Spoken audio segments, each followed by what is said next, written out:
Welcome back to Global Book Network. My name is Flobo Boyce, and of course, we're putting the spotlight on different authors from all across the world. And my guest today has a little bit of a special kindred spirit because I also was someone who had to navigate the school systems and colleges and all that. And hopefully, our guest can give us some insight. So please welcome the author of Mastering Your Degree 10 Keys to Achieving a Degree, Miss Yvette Takwe. How's it going, ma'am? Good. Thank you so much. And how are you doing today, sir? I'm doing fantastic. And I meant what I said in that intro. I'm so glad you wrote about the subject because it's something a lot of people go through when they try to advance into higher education. Thank you so much. And it's going to be my pleasure to give the viewers and everybody listening a little bit about the book. And if Yeah, they want more, they can actually get the book. But I'll share as much as I can today with them. of course. Let's start at the beginning. The purpose of your book was really to give a bit of insight for those immigrants, prospective Americans, and how to navigate that. So let's start with your story. How did it begin? How did you go through your process of getting your degree?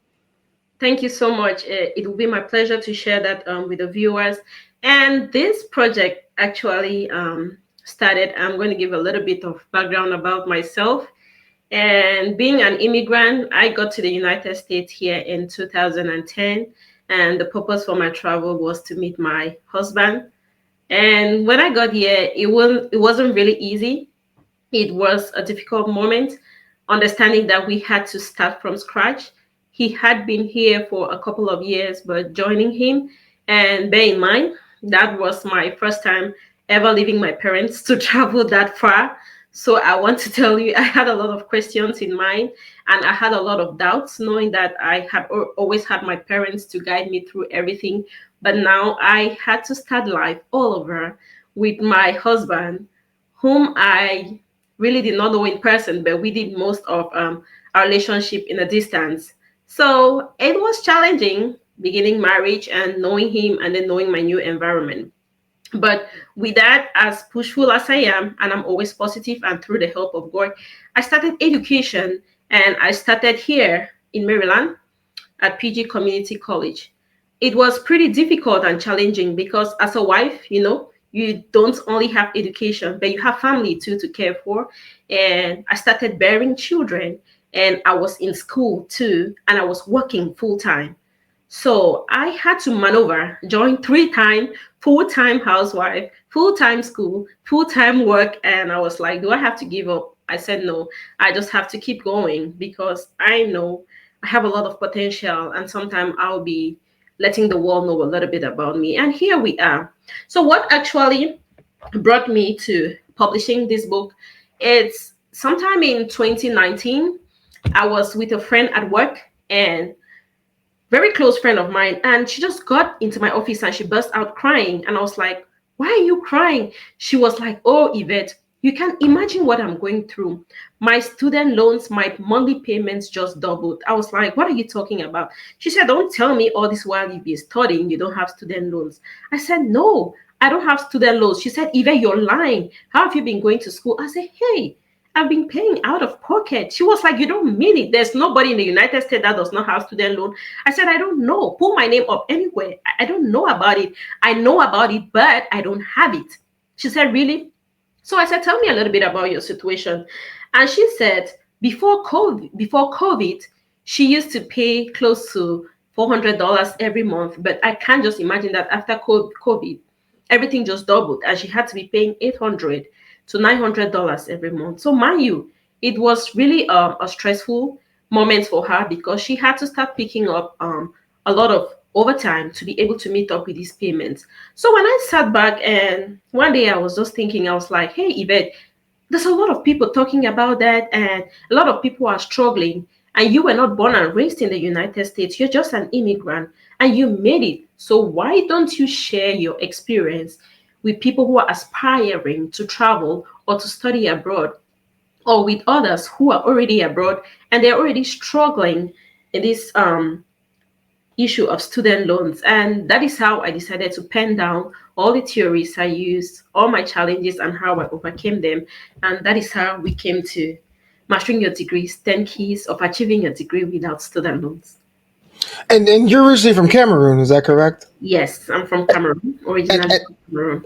and so for a lot of immigrants that come to the United States, even though there are many of us out there isn't a lot of information people are willing to give up for free, or there's not a lot of information out there that's valid. How did you work on figuring out what was valid, what was smart, what was a scam while you were on your way to paying off your degree?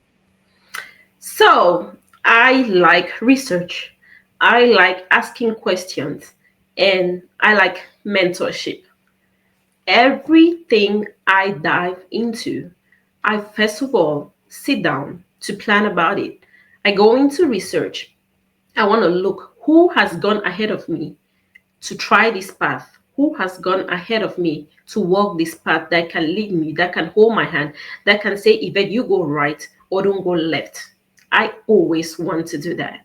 And one thing others are going to get to know about me is the importance of God in my life. I always seek his face on what I'm supposed to do next, where I'm supposed to be. And that is one of the things that has really been a lot of guides to me. So I did research when I came.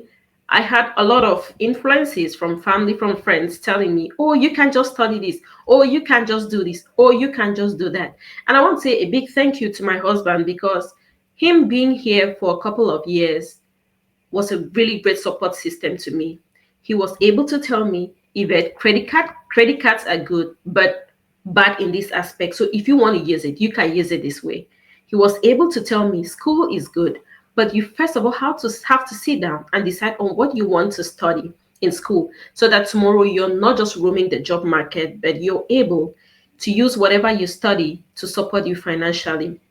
So I made those research and I got a couple of people that were able to support and lead me both financially and also in my career path. And those are the people I used. Some of them I would mention them. And I had Mr. Fideli Sange, I had Mr. Chi Edwina Wasum, who was one of the people that helped me in producing this work. And he's one of the people that wrote the forwarding for me. And I had my spiritual mentors such as Prophet Benjamin, to guide me. And I had financial supporters too, who mentored me to be able to manage my finances, how to plan and how to budget. And I don't want to leave aside the fact that I also had support through student loans, through grants, such as FAFSA, that helped me for a couple of years. So that is how I was able to get over it. Sure, and grants are basically income you take. You don't have to pay those Yes. back as long as for those who you are from out of the United States system. The FAFSA can be kind of cool, or it can be very very confounding if you're not used to it. Yeah. So okay, I understand the debt free thing. I That is definitely something we're gonna get to in a bit later. But talk to me about the actual college. I mean, day in day out, also raising a family, also keeping tending to a home. How did you split that time? How did you stop from going crazy during those times you're in school again? Thank you so much. Thank you so much, Mr. Full. But that's, I think, in the coming years, that's going to be another book to write. And please bear with me if I get emotional or I get so serious. This part always gets me. Okay. So, managing college, family, and work, it wasn't easy. I remember the first year, I'm going to share with you the first year when I had an admission to start school. I was 5 months pregnant. And I went to the advisor and I told him, I'm like, hey, this is my first pregnancy and I don't think I can start nursing school. And for those who have been through nursing school, you know it's no joke. It's very strict. You don't get to fail a course. You don't get to skip a semester. Once you skip, you're out. He told me, he said, girl, you are very, very lucky. How would you have an admission to a nursing school and you're telling me you're pregnant, you can't start? Just know if you lose a spot, it takes another like 1 to 10,000 students for you to have a spot. I said, really? I didn't know that. I said, if that's the case, I'm in. And I got in. And my husband asked me, are you sure? I said, now I don't have a choice, but I need to put on all the strength and everything I have to go through it because if I lost this opportunity, I don't know if I'll have it again. I'm one person. I don't miss my opportunities. Any opportunity I see, I want to go for it. Yeah. I tell my kids that every time, that every opportunity I get, I really want to go for it. So with that pregnancy, I was able to begin the first semester. God help me. It was a natural birth, and I was able to return to class after 3 or 5 days. I didn't tell any of my teachers. I didn't tell any of my mentors. I just put to bed because I was afraid they'll be like, your body cannot take it. So I managed to go to class. I read while I was at the hospital. I will read at midnight so that the doctors don't see me. And getting to the third semester, I was pregnant again. And in that light, I had difficulties for my husband working. And at that point, my husband had to work full time to be able to cover the bills, while I only work part time to at least support him and also take care of my baby. That was my daughter. It got to a point where it was so difficult managing her. Some days, the little money I would earn or the little income I'll have from work, I would have to use it to pay a babysitter. And fortunately, my mother in law visited. And when she saw how I was struggling, she asked me, can you sacrifice for a couple of years? And I was like, what is she talking about? She said, I want to take this baby back home to Africa. I'm going to raise her for a couple of years while you focus on school. That was the greatest breakthrough for me, having my daughter. But I had to endure that pain as a mom, sending her daughter away. I know I wasn't giving her up birth. It was an opportunity for me to pursue my career. So I Yeah. let her.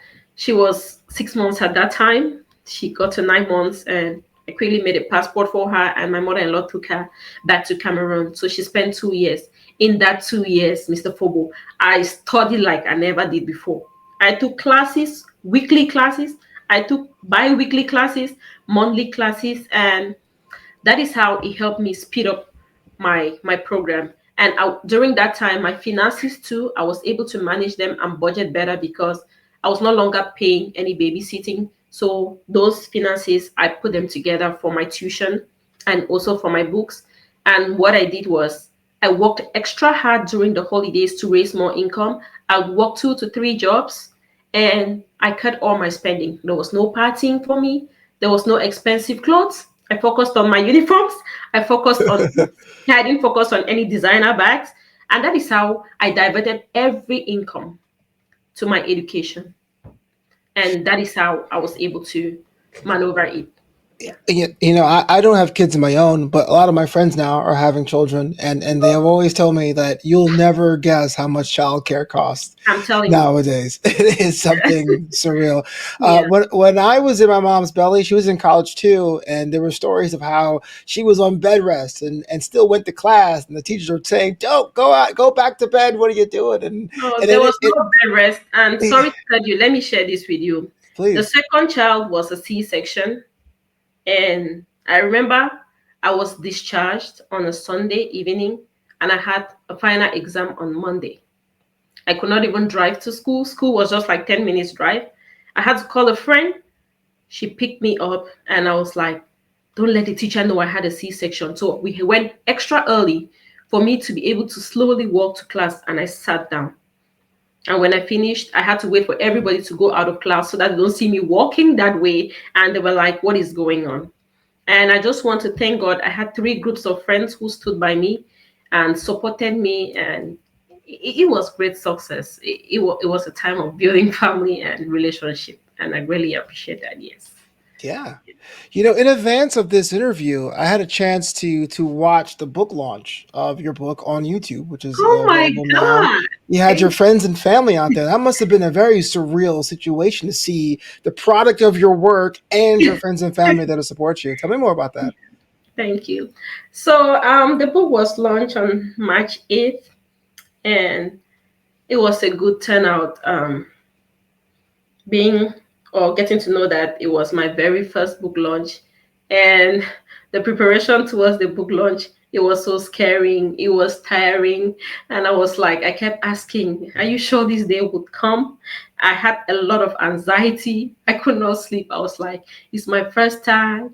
Yvette is always so shy. She don't want to stand in front of people. But I see her this push telling me, you have to spread the word. A lot of people are suffering out there. You need to get this going.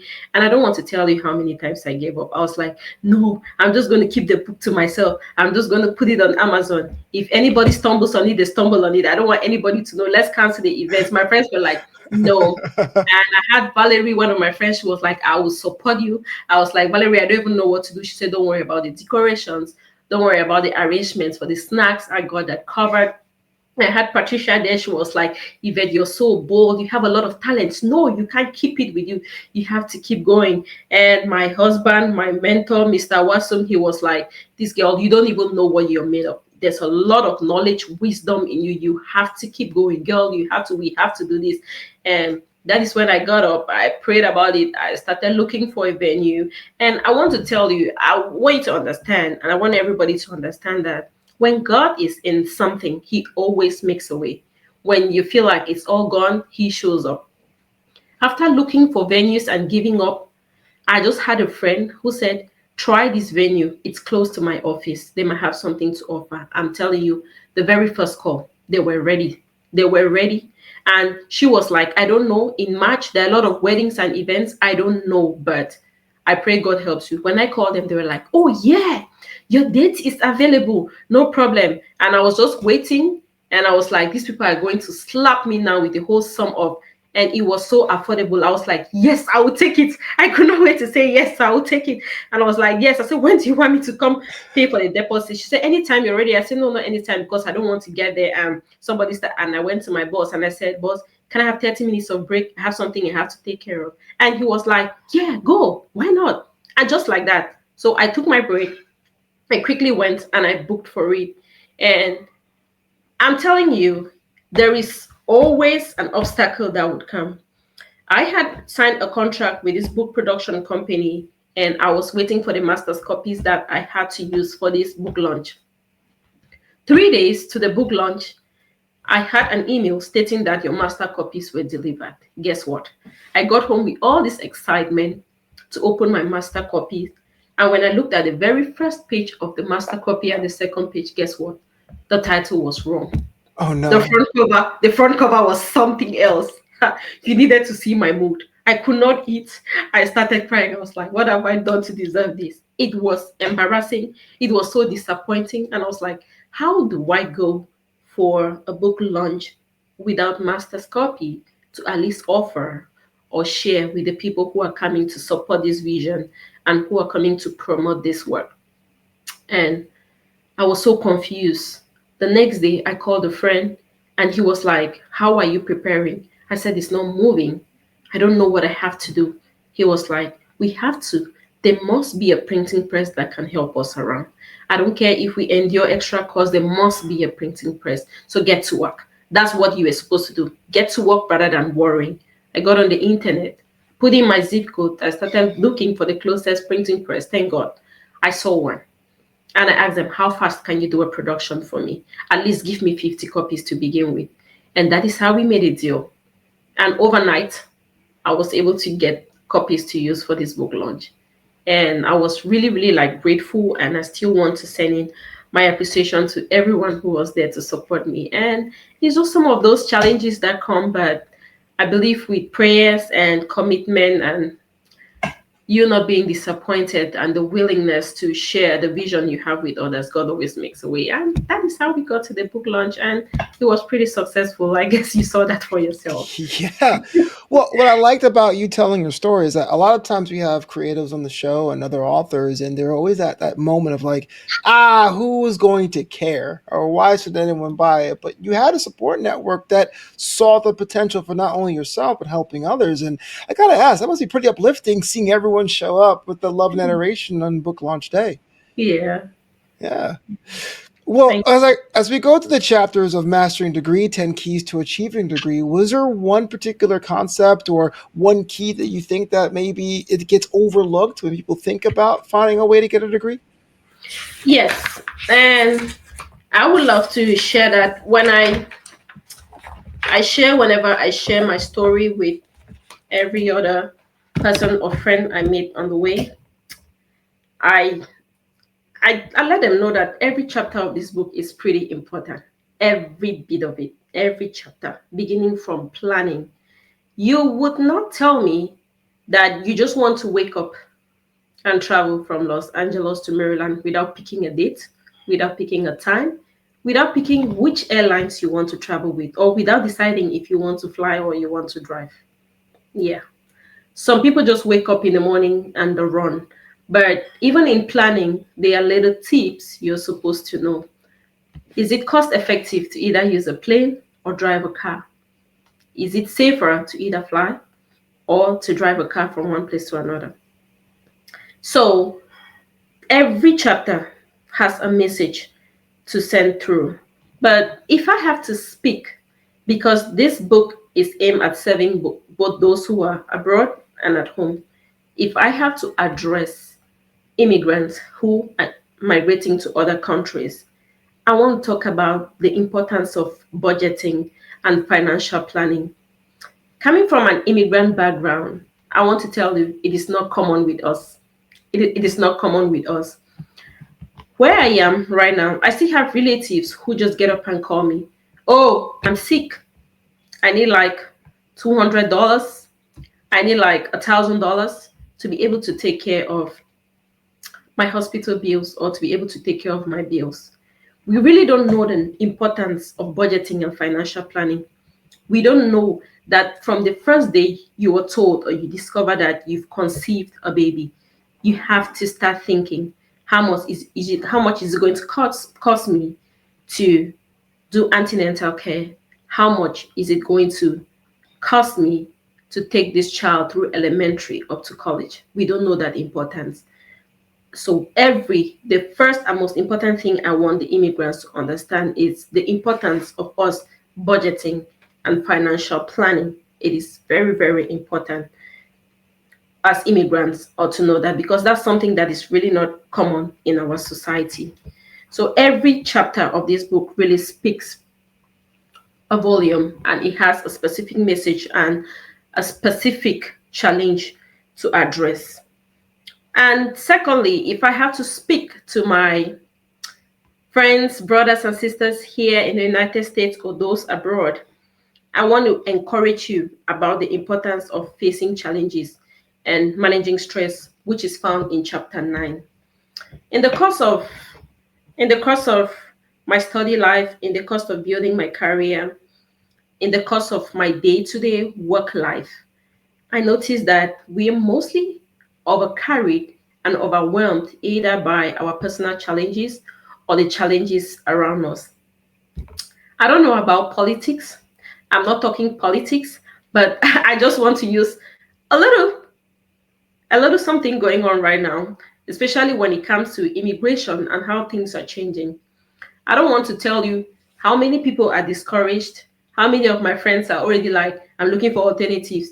If this happens on the news tomorrow, this is what I want to do. This is how I want to go about it. That is how easy we are carried by stress. But how many of us do, or challenges? But how many of us would really do take our time and say, okay, this is what is happening. Do I really know that I can just do like a stop, do a quick meditation, do a quick re-evaluation, and don't back up and don't run away from my challenges, but stand and face those challenges? While in nursing school, not one of my classmates, not two, but a lot of them dropped out of nursing school. And whenever I see them, they just look at me and they nod their head. They say, I don't know what you're made of, but with all that pregnancy and the stress, you still went through it. Say, girl, I don't know how you did it, but it's going to be a place of encouragement. And I just want to end by saying that if I did it, any other person can do it. If I did it, I still repeat it, any other person can do it. We all can do it. And you just need to just focus and use the keys and the theories I'm presenting in this book. You need to learn how to plan. You need to learn how to set your goals. Chapter 2 says set goals. Don't only set any kind of goals. They should be clear. They should be specific. And I use a theory SMART. Let it be specific. Let it be measurable. Let it be attainable. And let it be time bound. So we don't just say, oh, my goal is make $1 billion in a year. You don't even work. You're just hoping that you're just going to play the lottery and win a billion. No, it doesn't happen. It doesn't happen like that. That's my plan. I don't know about you guys. It doesn't happen like that. So just like I said, every chapter, it's a chapter I hold to heart. It's very personal to me, and it's very, very important, and it definitely addresses a challenge. Yes. Mastering your degree, 10 keys to achieving a degree is available now at your finest bookstores. I want to thank you so much for coming on the show today, hearing about your story and how you crafted this book from essentially page one has been nothing but inspiring. Thank you. Thank you so much. It's my pleasure meeting you. I look forward to this day, and I want to thank you for every opportunity you've given me. Thank you for your time. Thank you for your team. I'm grateful. And for my viewers, I'm always here. I'm already mentoring people, both home and abroad, and I'm open at your service. Those who say I can't afford, it's my pleasure. I share my talent with you. I want everybody to be happy and successful just as I am. So thank you so much, Mr. Fogo. It's been my pleasure. Thank you.